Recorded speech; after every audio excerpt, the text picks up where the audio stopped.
Welcome to the Money Insights Podcast, where high-income earners come to learn wealth-building strategies that will take them from high income to high net worth. With your hosts, financial and wealth-building experts, Christian Allen and Rod Zabriskie. Welcome into today's episode of the Money Insights Podcast, where we talk all things money and business. My name's Christian Allen. I'm here with my co-host, Rod the Pod Zabriskie. Rod, what's up, my friend? Hey, I am doing great. I'm excited today because we have a LinkedIn expert on the show. And can I just tell you, at a personal level, I've actually been just like looking forward to it. Because I've been thinking for anyone that's listened to the show knows that I've been kind of talking about this idea of trying to build more of a personal brand, right? Hasn't been something we've really focused on. But in some of our new marketing initiatives, that's part of it. Anthony has like 35, 40,000 followers on LinkedIn. Like, he's built a really impressive following and in a relatively short time. So it seems like he really knows what he's doing. Anyway, so I was excited to have him on and learn a little bit about it. And I thought he gave a lot of good, free, valuable advice that you can take action on. Anyway, tell us a little bit about Anthony's background. Yeah, so now he is the owner of Anthony Jones Consulting, but that was about a year ago. He talks about how he did that. Previous to that, he was with Ducks Unlimited for about 20 years and kind of headed up their digital marketing group. That's kind of how he honed his skills and really started, even while he was there, started on the personal side to build his personal brand. And he'll really hit on that a lot during our conversation. But he graduated from the University of Mississippi with a degree in business administration. He's an avid outdoorsman, hunter, etc. And I was excited about our conversation today. All right, let's get into the interview with Anthony Jones of Anthony Jones Consulting.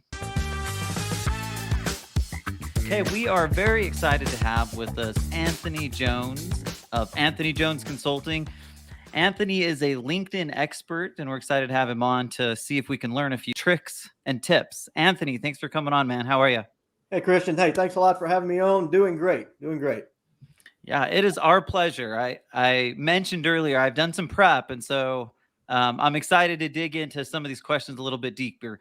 But maybe to get things kicked off, we like to do a couple of get-to-know-you questions. Now, we're trying to mix it up right now and not just ask like, hey, tell us about your past. So think of this as a time to brag and tell us a little bit about the accomplishments you've had. So here's the deal. What are 3 things that you've accomplished that you're just like genuinely proud of in your life?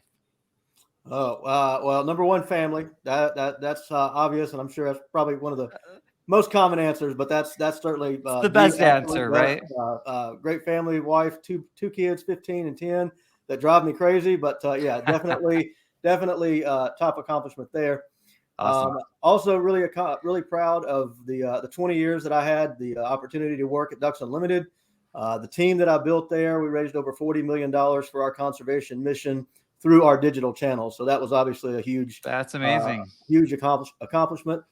And I guess number 3 is really kind of what I've been doing over the last year, stepping out, starting my own business.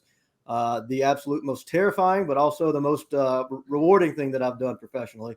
And certainly still a work in progress, but really proud of what's taken place over the last year. Okay, so just a quick follow-up. How long has it been? So you worked at Ducks Unlimited for 20 years, and how long has it been since you went out on your own? Almost 1 year. Almost 1 year. Well, you've done a lot in that time frame. So how's it been? It has been an absolute roller coaster, like I was told it would be, like I kind of expected, but probably even more so. I started sort of doing a side business about 2 years ago, kind of helping people on LinkedIn. Really, when COVID hit, people started turning to LinkedIn because they were losing jobs or they just had spare time. All of a sudden, LinkedIn became important again. And I started helping people. That turned into a side business. And then that had gained enough momentum that in November of last year, I decided to take the leap and go all in. And that's what I'm doing now. Awesome. Nice. Okay. So now that we've focused on the Rosie, Tell us about a time that you failed, and maybe more importantly, the lessons that you learned. Which one? Just pick one. Just pick one. You don't have to tell us all of them. Just one. Just one's fine. Wow, man, you guys could have given me a heads up on this one. Okay, we can come back to that one. How about that? Yeah, okay. Perfect. We'll come back to that. So so we kind of know, right? We know a little bit of your track record, your past, but how did you get into LinkedIn? How did that become like a passion and a tool that you felt like you could really do some things with? So really, I've had a LinkedIn account since April of 2007. But for like the first 10 years that I had that account, the only time I ever used LinkedIn is if I was hiring someone for my team. I always thought of it as the job posting board, right? And in 2000, really about 17 or so, LinkedIn really came onto our radar. Part of my responsibilities at Ducks Unlimited was to oversee all social media. And LinkedIn was that one platform that I just didn't have any personal experience with, unlike Facebook and Twitter and Instagram where I had been active. So I figured I would become more active on LinkedIn just to learn the platform, to kind of get my feet wet. And that kind of turned into a hobby. I started posting content. I started building my network, and I started just enjoying the platform overall, making real connections. And over time, I didn't realize it really at the time, but through the content that I posted, I realized that I was building a personal brand. And I came to learn there's a big difference between having a LinkedIn profile and an actual personal brand. Because if you have a profile, but you never engage with the network, if you never post your own content, that's all you have is just a page. But if you're posting your own original content, if you're adding value to the platform and building real relationships, that's when you're building a personal brand. It's that personal brand that is so powerful especially in the B2B world when it comes to sales on LinkedIn, building those connections, building that know, like, trust factor. It all comes through your personal brand, and that's part of the content strategy that I've taken. Yeah, that's really interesting. So one of the thoughts I've had coming into this, and I'm actually, really excited on a personal level because I've been thinking of, hey, how can I build my own personal brand? Like, we've built our business, we've built our podcast up, but like I haven't spent a lot of time on the personal side.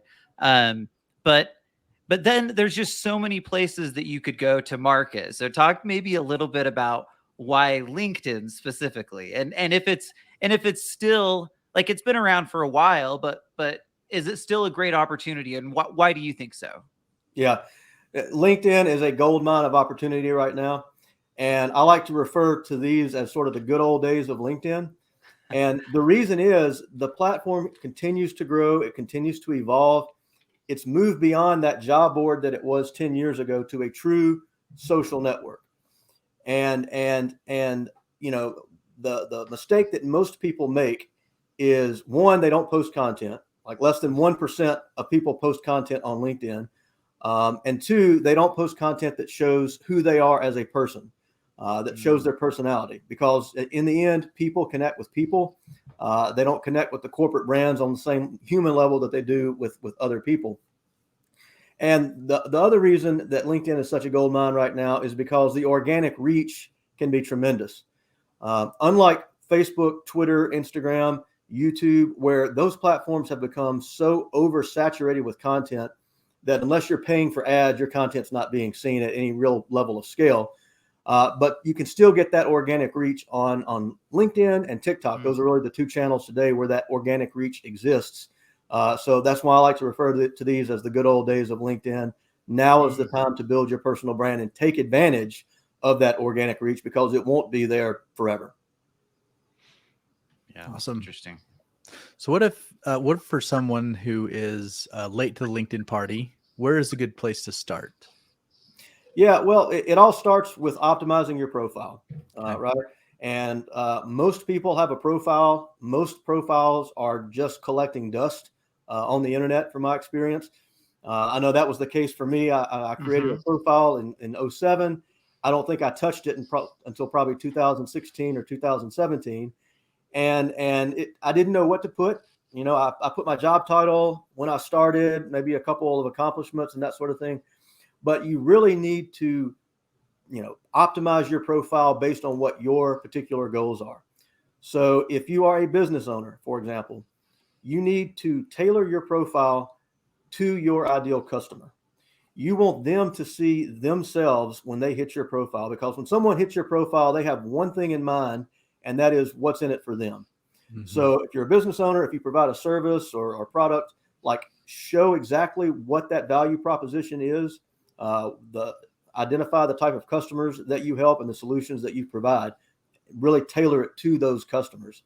Whereas if you're using LinkedIn to, find a job or advance your career, obviously you want to position that more about you. It's more, you centric, really focusing on the accomplishments that you had, the work that you've done, and adding in, taking advantage of so many of the new features that LinkedIn has rolled out over the last couple of years. Most people are completely unaware of just how powerful that profile page can be, and taking advantage of those new applications can be really powerful. Can you give us one example of what one of the new things are that we should be looking for? Yeah, one of my favorites is the profile video.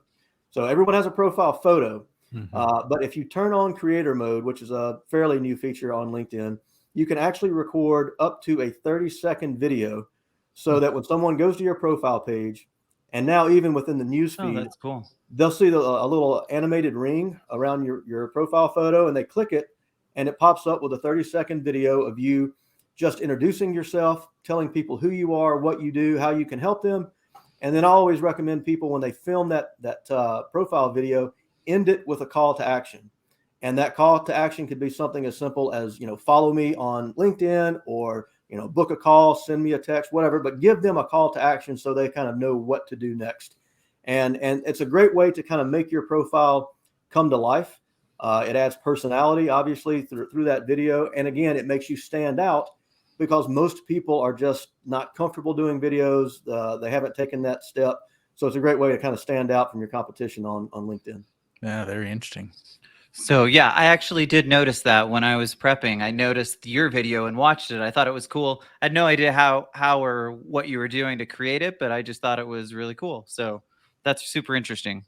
Okay, so are there any other tip? Okay, actually, let's talk about the header for a second. You talked about. Can you give us maybe a couple of examples, like maybe an example of what your header looks like, so that as people are thinking through, okay, I'm trying to reach my ideal client, what are the types of phrases that I could use to stand out? Right. And when you say header, I'm assuming you're talking about like the background image or the banner image. Sorry, I don't know the terminology well enough. Just your like initial phrase. I think yours says like, I help business owners take massive action or something like that. So just talk a little bit about that part of it. Yep. So what you're referring to there specifically is the headline, and that's what appears directly below your name.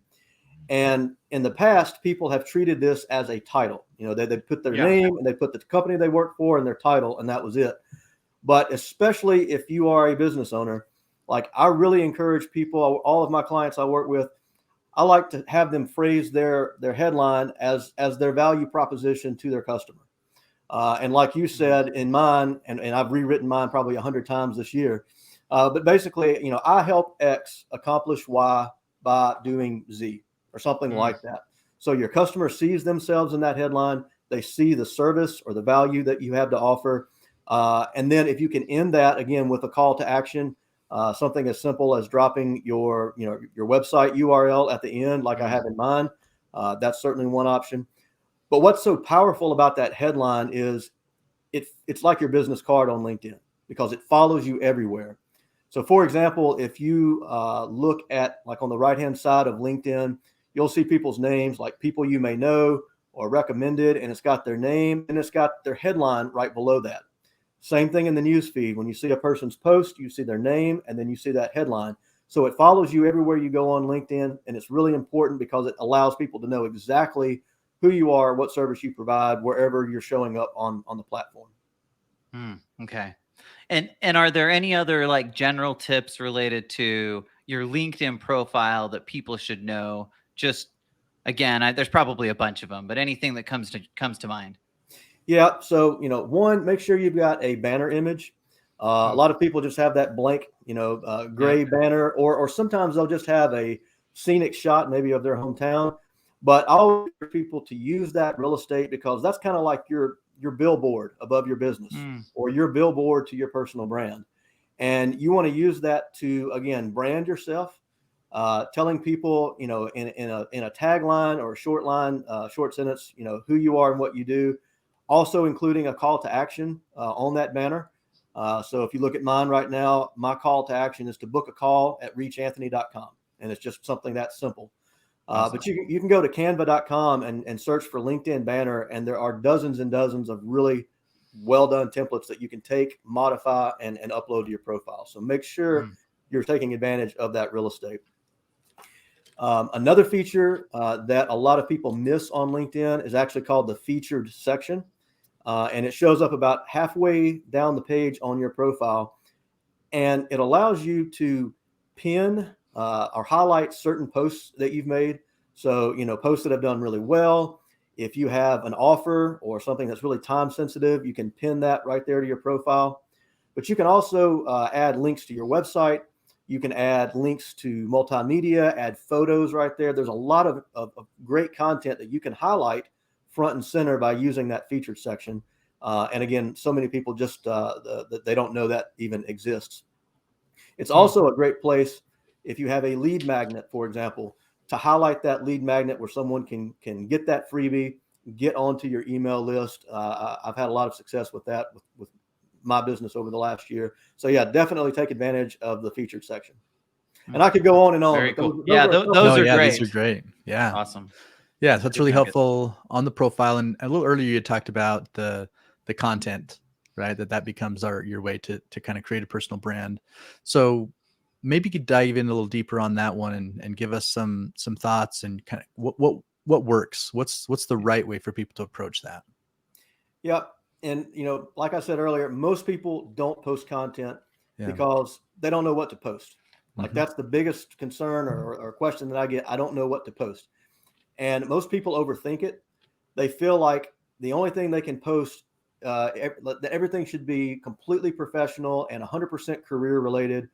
When in reality, the content, I've made over 1,000 posts in the last few years, and the content that I post that shows something about my personality, my family, a hobby, or something on the weekend, like that content outperforms everything else like 10 to 1. And that's so interesting. When I talk to my clients and they start doing that with their profile and their content, they see the same results. And again, it goes back to people connecting with people. So the first thing is I always suggest define your content pillars. And a content pillar is just basically a category of content, something that you can talk about with ease. And those pillars will look different for everyone. I always say the first pillar should be about you, like we just talked about. Then your other pillars could be about your, if you own a business, like the services that you provide. The biggest thing that you need to keep in mind as you build these pillars and you build out your content is lead with value. Because most people will go on LinkedIn and they'll use it to pitch. They'll just talk about their services in every post. And that's not what people engage with. You want to build your brand on the value that you provide to others. And over time, if you're being consistent, if you are showing up and supporting others in their content and posting your own content, you're going to be seen as a thought leader in that particular space. And when someone needs your particular service, you're going to be top of mind because you've been showing up in the news feed, consistently, sometimes for months or even years before people will really, that name will stick. But build out a couple of content pillars and set a goal to post 2 or 3 times a week starting out. And there's nothing magical about that number. It's just 2 or 3 posts feels a lot less overwhelming than feeling like you have to post every day. Yeah. Because when we feel overwhelmed, we do nothing. Yeah. Well, I think that's really good. So content pillars. And would you say that you've seen more success with being maybe more focused on fewer pillars, or would you say, and maybe it's a matter of how often you post, maybe there's more to it, but kind of spreading yourself out a little bit and having, multiple different topics that you're covering. Yeah. And there's pros and cons to both. So there are some folks on LinkedIn who are very, very niche, very specific. They have one pillar and they talk about that one topic and that's it. And, the benefits of that are it helps you to be seen as the expert in that particular niche because that's all you're talking about. And that there can be some obviously, great benefits to that. The downside to it is it's really hard to come up with a lot of content for just one topic, especially if you're putting out 3 posts a week. That's why I like to have at least 2 to 3 pillars, again, with a pillar about you where you're interjecting your personality, showing people who you are, mixed in with the value and the other, professional content that you're putting out there. You don't want to have so many pillars and so many topics that you're all over the place and people have no idea what you really are about, right? So you need to kind of have some balance there. But those are kind of the pros and cons of having one pillar versus multiple. Okay, so I think I know the answer to this, but I'm going to ask it anyway. Do you recommend people focus on business or personal? Because you can do both on LinkedIn, but what do you recommend and why? So like 70-30, 70% of your content should be professional, talking about your services, adding value, that sort of thing. About 30% should be more personal in nature. And, there's this age-old debate or argument, if you will, LinkedIn isn't Facebook. And that's true. But that doesn't mean that you can't show your personality and show who you are as a human being. Because as I mentioned, and if you start doing this, you'll see it. That's the content that people resonate with. That's the content that makes you the most memorable. So try to have at least 30% of your overall content just focused on who you are, your passions, your hobbies, and that sort of thing. Yeah, that's a really good breakdown. And out of curiosity, what type of, I think Money Insights, as an example, has a business page and I have a personal one. What's the benefit to using one or the other of types of accounts too? Yeah. So the company page is important, right? It shows credibility. It shows that, you've got a page and there's a business and here's how you get to our website. But most people, and in fact, right now, engagement on posts that are made from company pages is at an all-time low, whereas posts that are made by individuals is at an all-time high. And I'll tell you a quick story. I was putting together a consulting proposal for a prospect a few months ago. And on the discovery call, they told me that they had a company page with about 15,000 followers, which is, really strong. But as I was putting the proposal together, I looked at the 30 employees in their company and I added up the total number of connections in their individual networks. And their total connections among all of those employees was 123,000 connections. They thought the size of their audience on LinkedIn was 15,000, the size of their company page. But in reality, it was 123,000. And that is your company's secret weapon in most cases. It's your employees, the voice of your employees. And those are the best brand ambassadors that you will ever have. So if you can train your employees, incentivize them to be active on LinkedIn, giving them some policies and guide rails that give them some structure, but not being so strict that it restricts creativity, if you will. Is there any benefit? So if we are posting from our company page, is there any benefit to resharing that through your individual account? So that's what most people do, but my recommendation is not to do that simply because when you share a post on LinkedIn, the organic reach is terrible. The better option is, let's say your company has a job posting, and instead of resharing that, the better option is to create your own original post, talk about the job posting, maybe give your perspective on it if you know anything about it, and then say, there's a link to the job post in the comments and be the first one to drop that in the comments. And the organic reach will be much greater as a result. I see. Yeah, that's fascinating. Cool. Okay. So next, we want to recognize it's not a contest between the different social media platforms, but what are some of the advantages LinkedIn provides that you can't get on some of the other platforms? Well, in the business world, I mean, that's where decision makers are hanging out and making their, a lot of business decisions. It's not on Twitter. It's not on Facebook. People who are on LinkedIn are in a business mindset, and like that's just where you can get in front of so many people who are, who are decision makers. Using tools and search tools and tools like Sales Navigator, for example, within LinkedIn, really can allow you to laser target the types of people that you want to connect with and have your content show up in front of, and target people that you want to support their content. So you start showing up on their radar as someone who is supporting their content, as opposed to someone who is jumping in their inbox with a canned sales pitch that everybody completely hates. So just so many different advantages, but that's one of the biggest of LinkedIn.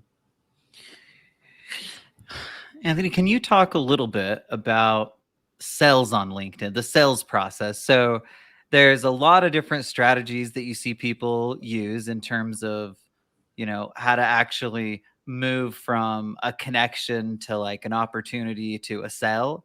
Mm-hmm. And a lot of it I see is just like blasting blasting messages at you, but maybe talk a little bit about strategically what is working and what's not working and kind of why that is. Yeah. Well, what is not working is what you just described. what we call the pitch slap, right? So someone connects and they immediately hit you with that canned sales message, or it's an automated bot. And like, Yeah. People on LinkedIn are just numb to those messages. They do not work. I don't think I can't believe they ever actually did work, but they certainly don't work in 2022. The absolute best way to generate sales on LinkedIn is to show up and support the content of your prospects, build relationships with them, have meaningful conversations, so that when you are ready to bring up a conversation about sales, if you've been showing up and you're supporting their content and reaching out with, adding value to them, they're going to be much more open to that conversation, as opposed to someone who just jumps in, connects, and throws a sales pitch their way. And I'll give you one of the best tips, and you don't even need Sales Navigator to do this. If you have a prospect that you want to get in front of, go to their profile and either connect or follow them. And then you will see a little bell that shows up below their banner image. If you click that bell, every time they make a post, you're going to get notified. Go out and be one of the first people to react to that post and leave a meaningful comment. And by meaningful comment, I mean something better than, I agree or great post. Add a sentence or two that kind of shares your thoughts, because as content creators, we remember the names and the faces of people who support our content. And if you're showing up just supporting their content on a regular basis, it really opens up that door to a conversation about sales when the time is right. I like that. I'm kind of getting excited about what we can do with this, Rod. Yeah. Okay, so let's talk about mistakes that people are making. What are some of like the key things that you just shouldn't do? And maybe we've talked about a few of those things, obviously, but are there any big mistakes you see people making that you're like, just avoid this at all costs? Yeah. So we covered the pitch slap. We covered the fact that people aren't posting content. Mm-hmm. Another mistake is everything on LinkedIn, to the point where they just scroll. So many people are worried about, what will my boss think of this? Should I like this? Is this going to, they overthink it. Yeah. I'm overthinking my answer here, but they overthink it to the point of paralysis.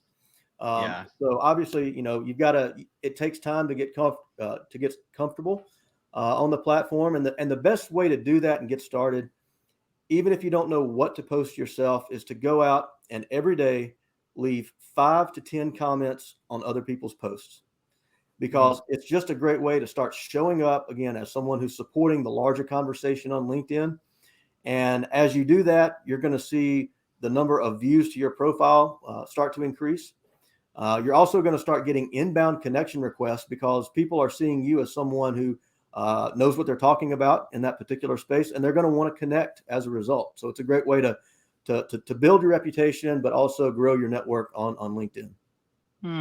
It's a double win. I mean, I'm thinking about when we create content, and it always makes me feel good when people participate in that. So like you're genuinely like helping people feel better about what they're doing, while at the same time you're not going after a sell in that moment. You're supporting it and building a relationship. I think that's brilliant. Okay, Anthony, tell us about your 8 secrets to supercharge your LinkedIn profile to get more leads and close more deals. Yes. So that is my free course that I offer to everyone. I'm sure we can drop a link to it in the show notes. But basically, it is everything you need to know to really optimize your profile to target your ideal clients. And we touched on some of those topics, in this, some of the tips that I talked about, but I'll go into more depth in that mini course. It's about 15 to 20 minutes of total video content. And it's really everything you need to know to get started or to really update your profile and take advantage of all the new features that LinkedIn's rolled out in the last year.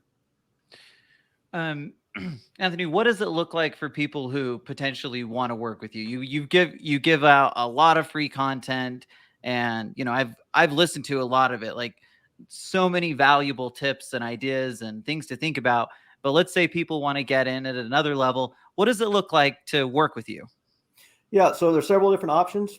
I have a one-on-one coaching program, sort of at the higher level. I have a group coaching program, an online course, offer sales training for teams, for corporations, as well as some general consulting packages. So really the best way is just to have a conversation, and you can do that by booking a free call at reachanthony.com. Okay, but anyone can book a free call, that initial one, and where do they go again? Reachanthony.com. Reachanthony.com. Okay, before we let you go, Anthony, if there's one thing that you would like listeners to take away from this conversation, what would that be?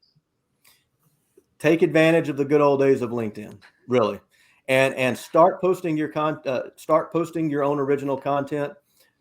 Don't get discouraged when you first start posting and you hear crickets, because that's normal. That's going to happen. The key to long-term success on LinkedIn is being authentic, being relatable, and being consistent. I've worked with so many people who posted 2 or 3 times. They got frustrated. They got their feelings hurt because there wasn't a ton of engagement, and they gave up. And that's the mistake that they make. Don't give up. Be consistent. And over the long term, if you're doing this right and you're adding value to your network, you will be building a powerful personal brand. This has been awesome. Okay, thanks, Anthony. Anthony Jones Consulting. It's been super fun to have you on. We appreciate it, and we'll talk soon. Hey, thanks for having me on, guys. Thank you for listening to the Money Insights podcast. To learn more about the financial and business strategies discussed in this show, please visit moneyinsights.net.